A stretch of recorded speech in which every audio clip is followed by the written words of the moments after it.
Welcome back to another episode of the Youth Ministry Booster Podcast. My name is Zach Work. I'm hanging out in the garage with my best friend, Chad Higgins. to talk to you today about how'd your Easter go, Chad? Did you have a good Easter? It was a little visit great. from the bunny? So that's what I wanted to talk about. Oh, okay. We're starting. Okay. So growing up, Yeah. I remember vividly Vividly. going back after Easter, right? Like Yeah. back in the day, I don't Yeah. know if some schools still do it. You get Friday off, Okay. and then you come back. And I remember we had some sort of like writing prompt. This was like third or fourth grade, and it was, "What did the Easter Bunny bring you?" Okay. I went to public school, not Christian school, but for whatever reason, that was an appropriate topic. It's the reason for the season. Yeah. And I just remember going, "Wait, hold on. You folks are getting gifts?" Oh, My family no. didn't, up until that point. Oh, no. I went home and laid the guilt on old mom. Yeah. You know, I'm like, Let's give it up why for are old we, mom. Hold on now. We're only getting Christmas gifts here? Easter presents? Did you get Easter presents? Always. What did you get? Always. What did I get? So vividly, I remember Easter was the basket. I assume everybody that's listening knows there's no Easter bunny. Did we ruin that? I'll run it right now. If you're a youth pastor and you still believe in the Easter bunny, You get out. Get out. You get out. No, I remember Easter we got like spring gifts. So what's like a sprinkler? It's just yard work. Just stuff There's to a do. bag of fertilizer. Just stuff to do. So we always get like little Lego sets and chocolate. It was like a stocking at Christmas, but Easter. But there was like a season of my life where I was really into golf. And so there was 3 or 4 years where like one year I got like a nice glove and a sleeve of balls. Like it was like, I don't know, I was like 11 and I got like a golf glove and a sleeve of Titleist. There was one year I was really into Tiger Woods, like a Tiger like windsock head cover. Yeah. And maybe like, I don't know, I mean a new putter, but a new putter for a 13-year-old's like a $20 putter or whatever. Right. It's like whatever. There was one year though, I remember getting in trouble because I found the Easter gift in the attic. And it was like a trolley, like a pull behind for your golf bag or whatever. Golly. That was the thing that Dad got, or the Easter Bunny got that year, and I found it too soon. I remember him being mad and being like, "Well, I guess that's ruined." I was like, I mean, it's utility, but I don't know if it's ruined. Should have hid the gifts better. I go to the attic all the time. Yeah, that was just foreign to me. Like No little gifties, like Lego set, candy, no candy. we had it, and bro, there was that whole concept. Like for our house, like we just didn't do it. Did you Easter egg hunt We Easter at home. Okay. And so that's the thing that I was confused about. I was for like, cash and prizes or candy? just candy. Oh, okay. Yeah, Dude, that was like the loose change-a-thon. I'd go home with a sack full of nickels. Well, and most of the time it was like we would dye the eggs, and Mom would just hide them around the house. You hide real eggs, not plastic eggs. Yeah. Okay, old school. Yeah. Yeah, I mean we were rocking. A little pos die kit set. Yeah. Every yeah. once in a while, you lose an egg, you know. And come June, Woo! it is. Yeah. No, This elm tree smells just awful. yeah, no. So yeah, I remember going home because I remember there was this one kid that was like all upset because he was like, "I just got jeans," and I was like, "What do you?" I love jeans. Because at first I was really confused because all I understood it was like finding the eggs.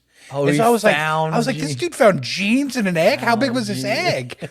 And then it was like, wait, you don't wake up and there's like a basket beside your yeah, bag, yeah. and I was like, where's this basket come from, Right, right? Because right. we're hunting Easter eggs in like an old Walmart sack, and so The blue ones, right? yeah, That's yeah. how you know. That's how So, you know. anyways, yeah, I just remember being really confused. But after that conversation, you know, parents really stepped it up. We got some decent, you know, like You lay down the law, let old mom know. I was like, "What is this? How come there's a fictional character that brings gifts and we didn't know Okay, about?" now hold on. Apparently, I'm out of the loop this year, so time has passed. We have several families that were doing leprechaun gifts on St. Patty's Day. You can't be doing that. Okay, guys, we can't. Like, just because you can imagine a character for a holiday doesn't mean they get to deliver a gift to your kids. Now, hold on though. But Arbor Day, just a tree showing up. Here's what I'm for. Yeah, Flag Day. Yeah. The groundhog. if the groundhog brings the exact gift every year, same gift, it's it. Whatever it is, he locks you into it for life or whatever. You always get like, that. I have 47 alarm clocks. Like that's what he brings. They're all Seikos. They're nice. I just didn't need them. Okay, I didn't need them. Yeah, I don't know. Easter bags. Okay, so you do clothes, new Easter clothes. That was always a big thing in the working house. Is that we'd always get like some kind of new like button down, like seersucker pastel shirt. Wow, that was just a thing. I mean, it was like J.C. Penney, but it was like we had Easter clothes, and we legitimately would have a new shirt to wear on Easter. As we got older, I was really a sucker for like the pastel pants. That was like a whole phase. I had some green and salmon pants that I, looking back, wore too often. But I think of salmon pants. It's a one-time wear. It's a one-time wear. It's a one-use, disposable. I think we're done. I think once you've worn salmon pants, if you haven't come to the conclusion of I shouldn't wear salmon pants, we put them on, we took them out, and we rethought the whole process. Here's the deal, though. I am realizing now that I say it, I have very different feelings about salmon shorts than I do pants. So, no offense, I've seen you in salmon shorts. I feel okay with salmon shorts. Okay. I feel like salmon calf covering is too much. That's like a leather vest, That's leather jacket. A line. That's a line that you can't have salmon to the ankles, right? Like salmon to the knees, yes. It's fine. Salmon to the ankles, no, not happening. Right. I think it's too much salmon. It's too much. It's a ratio thing. So maybe a little like if it was a little ombre, if it was like a little gradient. I just feel like that's a lot of salmon salmon. Like balance out somewhere else. But it's a seasonal wear. It's not. It's like because you can't go. It's like white pants after Memorial Day. Yeah. Oh, I'm not wearing white pants anytime. I would love it if you did. Just preaching his white. Preaching white. There's too much risk in white pants.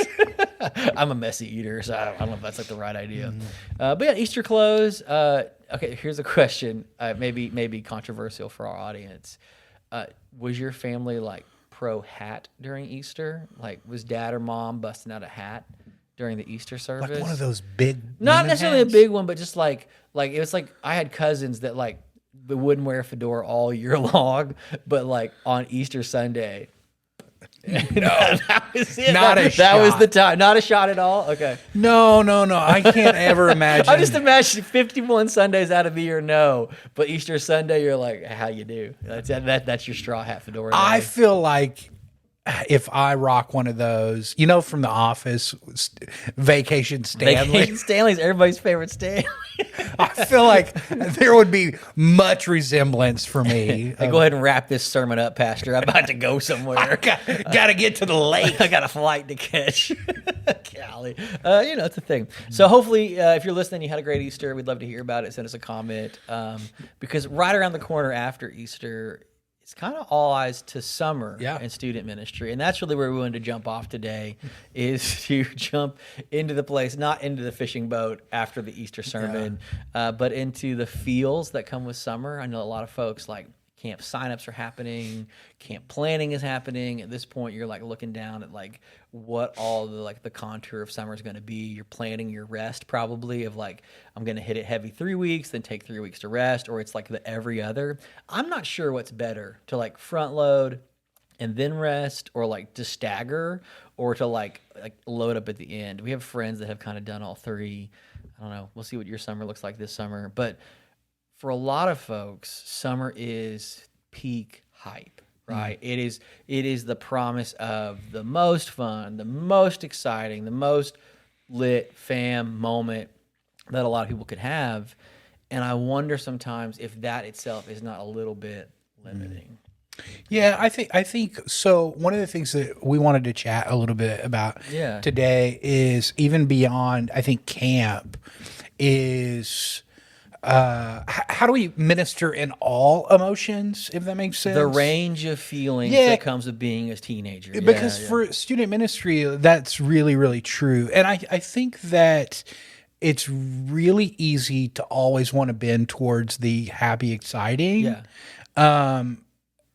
Until, it's a fun sell. It's a fun sell. Right. Until like, hey, camp's gonna be the most mediocre week of your life. It's a hard sell. Yeah. Well, but I'm talking about like even normal Wednesday, right? Yeah. Like a lot of times, a lot of our messages, and rightfully so, like are hope filled and all these kind of things, right?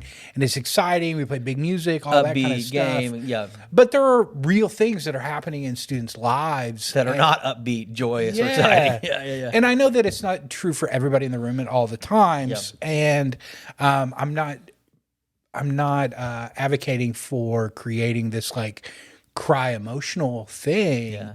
But I think creating This is sad Sunday. yeah. It's just going to be somber. But I think that there is space that we need to think about in a given year of creating opportunities for students to not even necessarily to deal with the emotion in the room at the time, but giving them tools to deal with sadness, grief, right? Yeah. Like many things that like so much of scripture addresses. So much of the scripture. Spoiler alert, a lot of sad things happen in the Bible. A lot of painful things happen in the Bible, and we don't often talk about them enough. Right. It's like, it feels like we give people tools to deal with the mountaintop. Yes. Yeah. And not as many tools to deal with the valleys. Yeah.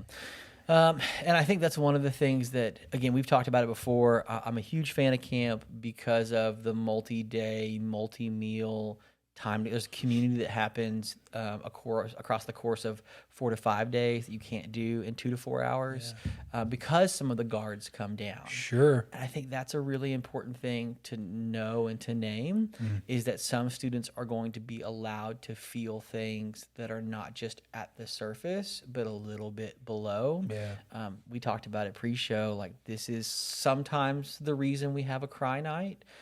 We don't necessarily want to plan a cry night, but after 3 or 4 days of maybe not drinking as much soda, maybe not as much like escapism, like we're being like in the moment, relational, asking questions, maybe even confronting some of our own feelings. Some of the stuff that was buried down may bubble up. And for some students who are carrying around a lot of grief or frustration or sadness, that may look like tears, and that's okay. Yeah.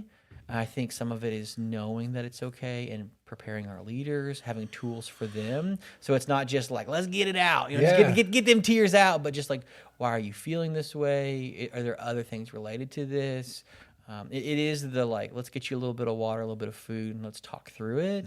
But I think for a lot of students, like, camp is fun and exciting because it's adventure, it's somewhere else, it's something new. And yet that relocation, that commitment, that community may be alternative for how they deal with their pain as much as they deal with their fun and enthusiasm. Yeah. And I think it's important to plan it all out. Yeah. I think it is. I think it's damaging when there's manipulation of the students' emotions. We're going to twist them into it. We're going to twist them into it. Man, we're going to... Don't you miss your mom? Kids camp is the worst. Like that is the very few times that I've ever like not cornered, but like talked to like a camp pastor, like post sermon, have always been kids camp, where it was like, you knew what you were doing. Sure, you knew what you were doing. But yeah. But I also think that the other way is also as damaging. The like squelching of like, hey, we're afraid that these kids may get emotional, so we're just not going to do steamrolling through. Yeah, we're not going to do anything at all. And I think there's a little bit to that that's like we're not allowing students to experience God in the variety of the emotions that He's given them. Yep. Right. And I think we've got to be careful. There's some wisdom in that for us of how to do it. Like, I'm never a proponent of the mic is open for anyone to share. What would you like to share, Miranda? Right. Nope. Let's screen those calls. Yeah. Right. But I think that creating a space to where students are able to engage in a way that is not just, hey, we're going to play 5 really hype songs. Yeah. Right. But we're going to take some time knowing that the subject matter that we're talking about is heavy. Yeah. And so we want to give students the opportunity to pray, and we want to talk through like, hey, if you need to talk to a leader in this opportunity, like here are the steps that we can begin to take that I think are really, really healthy for a student to realize like, oh, okay, like this last season of my life has been really rough. That doesn't mean that God has left me. Well, and that's where I think for a lot of students, like camp being a fun time isn't the goal, the good time or what it needs to be. And that maybe that's even on your Sunday or Wednesday like sermon series. Like summer is a breathing space for they're out of the routine of school in a lot of ways. And so just because they didn't have like the fun time didn't mean they have a good time. And I think I've seen too many rec fields where like it was like we need you to play this game. Like he may just need to sit out and like talk with a leader or just, have a quiet moment. And those are both okay. So what advice would you give to a youth pastor who maybe is, because I'll be honest, this is where I would fall in this category. What advice would you give a youth pastor that is hesitant in like, man, I don't want emotions to take over. Yeah. You know what I mean? Like any of those. We had a plan. I don't want the emotions to override the plan. Yeah. Like what encouragement would you give that youth pastor or advice? Yeah. And I know that that's really broad because we're talking about like multiple scenarios at camp and Wednesday night mission trips, and everybody has their own version of camp. But I think for yeah. many youth pastors, they understand that swinging of the pendulum, right? Yeah. Of almost not wanting fakeness to get in there, right? Sure. And so you guard against all of it. So what advice would you give that guy? So I think one of the things that is probably important is the way in which you prep your leaders. Like if it all rides on you, you have to steamroll because you don't have the bandwidth to like take the aside to sit with a student. You need the team of your half dozen, 20, 30 leaders, whoever you have on your team to meet the needs of different students where they are. We talked about this a few episodes ago of how like the number one recruit for me would be to have the empathetic person that could see what I didn't see as I was having a tendency to steamroll. The thing that I would say is you've got to prep them more than just like what's going to happen at camp, but what could happen at camp. Some of that comes from experience. Some of them will have shared experience, wisdom for you from having gone to that camp before or having been connected with the church longer than you. If you're relatively new or you haven't experienced that camp situation. The other thing that I would share is that sometimes camp goes according to plan, even when it doesn't go according to schedule. Yeah. And I think for a lot of folks, it was like, we just need to pound through the schedule. And it's like, dinner's at 7 and service is at 8. Yeah. And it's 8:15. I think I do have a mentor that would say that like if it's of the Holy Spirit, sometimes it can wait. I don't think you have to stay until 2 a.m. every night trying to sort out everybody's feelings because there are things related to emotions of tiredness, thirst, hunger, missing home. But I do think that like the game of camp was not just running the tight ship so that nothing ran late. Yeah. Like there may be a night where a student needs to sit out of an activity to call home, to talk with a leader. There may be a small group that needs an extra 15 minutes to kind of sort things out before you scoop them back up to go to whatever was next that was fun or exciting. Like if they're late from small group to the ice cream fellowship at 10, it's okay. I think some of those kind of pastoral judgment calls, which I think the third thing I would say is you've got to be in a really centered place of confidence and anchoring to be able to kind of oversee it. If you're coming into camp frantic, you're so scattered or frenetic or run it hard and heavy that you won't be sensitive enough or discerning enough. And so that's why, and you've shared before, you actually like taking vacation pre-camp. Whatever it takes to refill the tank the 3 to 5 days before you go, do it. If that means a little more legwork or that means letting one thing not get done that was a great idea that you had, if you show up the first day of camp and you're already run down to E, you've got nothing left to give your students or your leaders who will give that to students. And I think that's the thing that like, if it is a getaway, some of your students will be running on E, but you can't be. Like this is your time to whatever it takes to be prayed up, filled up, hydrated, like all the things that you need for both your physical, spiritual, and emotional well-being, that you have something left to give. Yeah, I'm a big proponent of that. I think the week before camp for every youth pastor should be the most calming week of your year. And I'll stand by that. You got to have something left to give. Well, if you can't have everything done the week prior to camp being ready, then you just have the wrong deadline. Yeah. Right? Like, all you got to do, pretend you're leaving that Saturday instead of the next. It's the Monday before you leave for camp or Tuesday or whatever is pray week. Yeah. So everything's dead week is, this is before the final exam. That dead should week. be that should be your week of the finalizing those type of things. Right. Instead of, I'm trying to finish creating that game for Tuesday night. Right. The reality is you just didn't start. You should have started 1 week earlier. That's it. Like of prep, like, and I know that that's easier said than done. And I've definitely had those years where you're working up until you had a last minute idea. It was a big idea. It was super exciting. And it's okay. Sometimes the editing process means that we don't do everything, so that we can do a better job at the thing that we were trying to do. I think us talking about our own emotional health going into camp is really thoughtful in helping students walk through an emotionally true experience. Yeah. Because if we're frantic, they're going to be frantic. Of course, yeah. And in the same way, like, I think it is wise to be able to judge, like, okay, is God doing something in this kid's life, or are they just tired? And realizing how to, like, minister and talk to them through that process when that kid's like, God's just telling me that I need to break up with my girlfriend. And you're like, all right, well, maybe, but like, hold on. You know what I mean? Like, maybe you're just exhausted. Okay, so that's the question I want to ask you. And I think this is something that, like, we're early enough now. This is April or May, if you're listening, that is getting ready for summer. How do you begin to prepare those that will receive them at home? So I know that for a lot of good youth ministers, they'll send out like a prayer package, a prayer list, insight to church members, other staff members, and parents that are at home. But what do you do when Johnny's like, I'm breaking up with my girlfriend and I'm going to quit basketball? Like, there's fallout from that. It may be right, maybe wrong, but how do you prep leaders and prep families at home that, like, they had the mountaintop experience for 4 days, they want to alter the trajectory of their life, and yet, like, mom and dad may want to weigh in on that. How do you relay that to home? How do you prepare a belay that for home in a way that, like, doesn't make people being like, I'm not going to send my kid to camp because when he comes home, he's got a new major every time.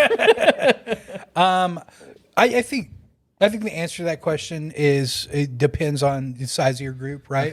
Okay. There are student ministries where you're going to know every one of your students. Yeah. You're going to know parents, most or at of the least parents, some of the parents. And so some of those, how Kathy and Tina and Tim are all going to react. Yeah. I think part of partnership with parents is having that open dialogue.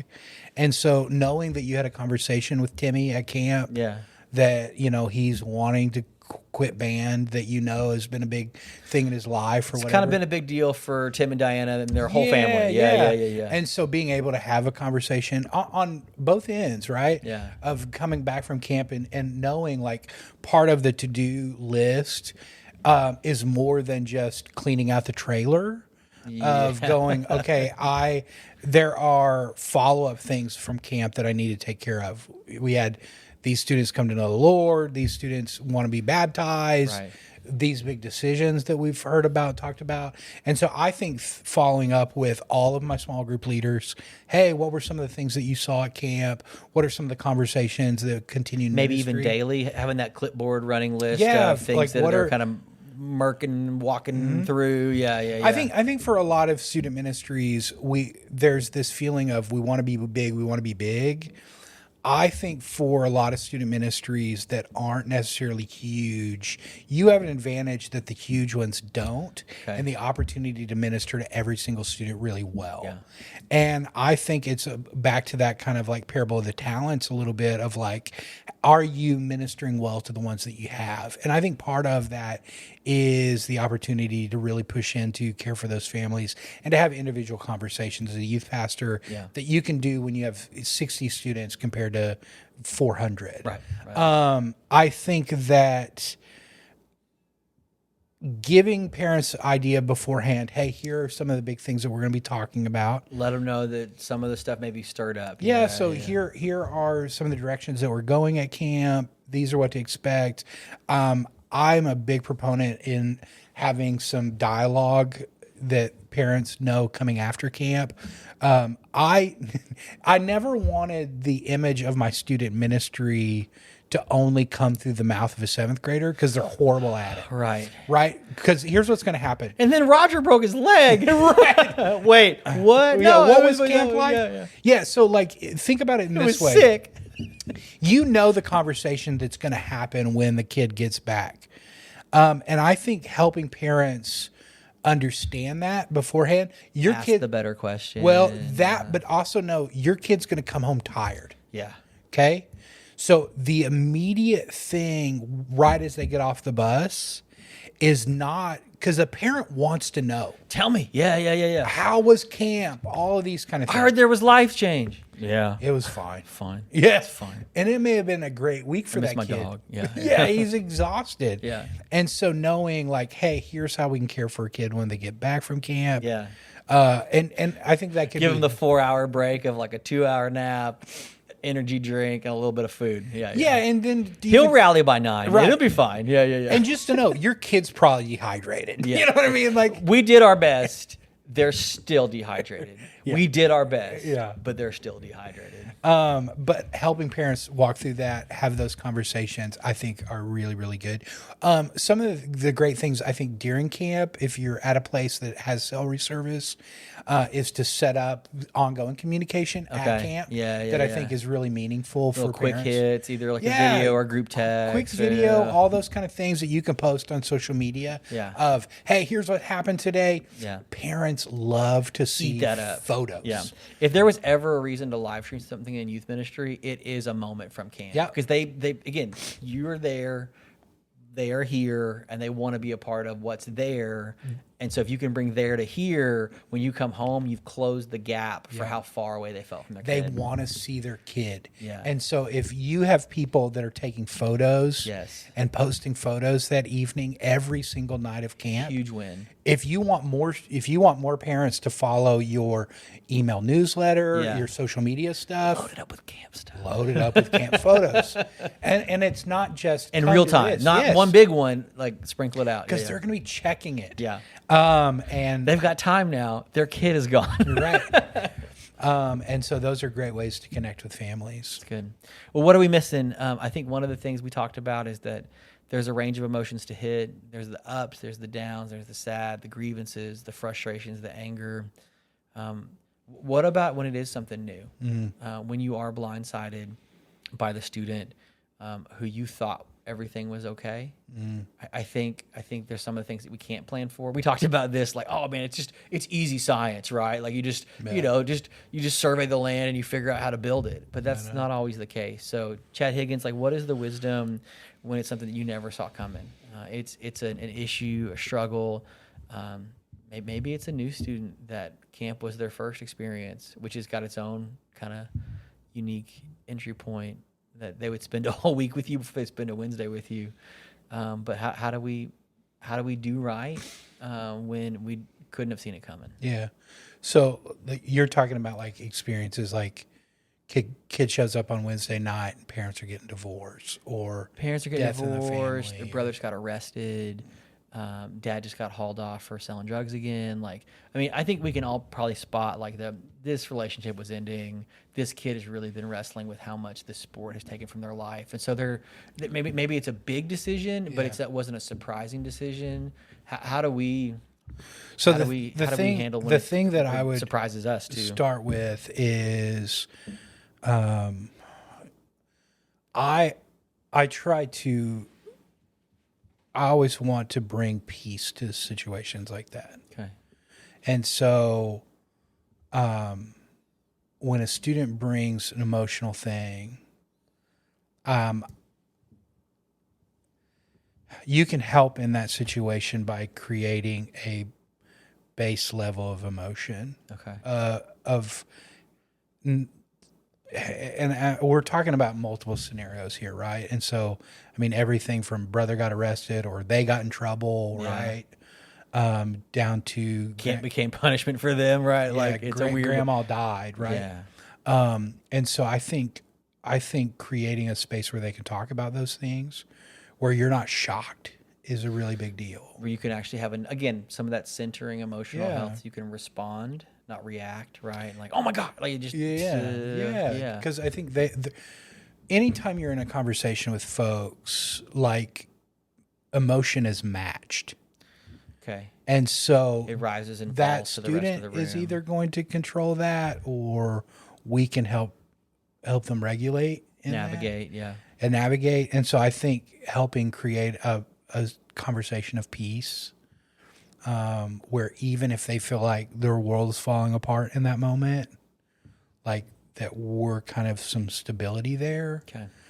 I would also say for us in the realization that you can't fix everything.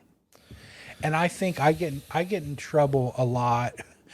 Well, less so now, but earlier in marriage, of wanting to fix the problem. Like, if you know the problem, I can figure out a solution. Let's figure it out. That just takes time and money. I got it. Yeah. I think maybe too quick we want to give kids when it's like,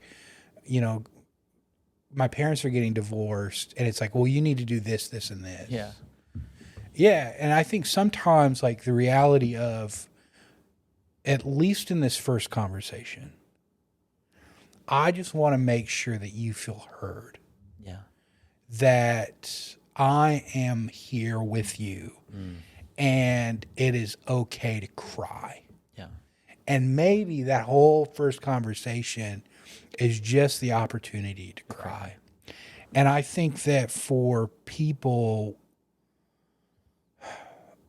I think their view of church, and this is why we started what we did, if our student ministry is always just the hype, then when students internally aren't feeling the hype, and I'm not talking about their ministry, and that's what I want youth pastors to hear. I'm not talking about a kid that looks at your thing and goes, well, that isn't the coolest event. I'm talking about the other 90% of that kid's life that is just their life. Yeah. When you're like, come to this awesome event, and all that kid's been thinking about is how much turmoil's in his house right now. Right. And so the big loud feels exhausting. Right. And I think shake hands with 15 people you've never met. Right. Pass. Yeah. Pass. Yeah. And I think having the emotional maturity for ourselves of realizing, man, for that kid that's been walking through that, sometimes the hype may be the escapism, and that's not good either. But I think that us creating a space and opportunity for conversation to just go, hey, man, it's okay. Yeah. Like, I hear you. I love you. And the Lord does. And there's hope in that. Even in the uncertainty of what tomorrow brings, there is the steadfastness that is God. And I think the opportunity for us to get to walk next to adolescents in the craziest time of their life emotionally, with puberty and everything, that even the smallest thing is blown out of proportion, to help them become adults that navigate emotions in a way that not everything that's hype is good. Yeah. And not everything that is sorrowful is bad, is a really good place to allow them to engage God, because in the darkest times that we walk through, He is there. And in the greatest times, He is there. And both places are great opportunities for us to worship Him. And I think helping students understand that just because they didn't have this like emotionally good feeling moment, the warm fuzzies doesn't mean that God wasn't present. But then also the maturity to know that, like, dude, Ocean's played 900 times. We'll elicit a response. Yeah. And it may not have been God. And I think that that's good for us to know that we are looking for an authentic relationship with Him in the good and the bad.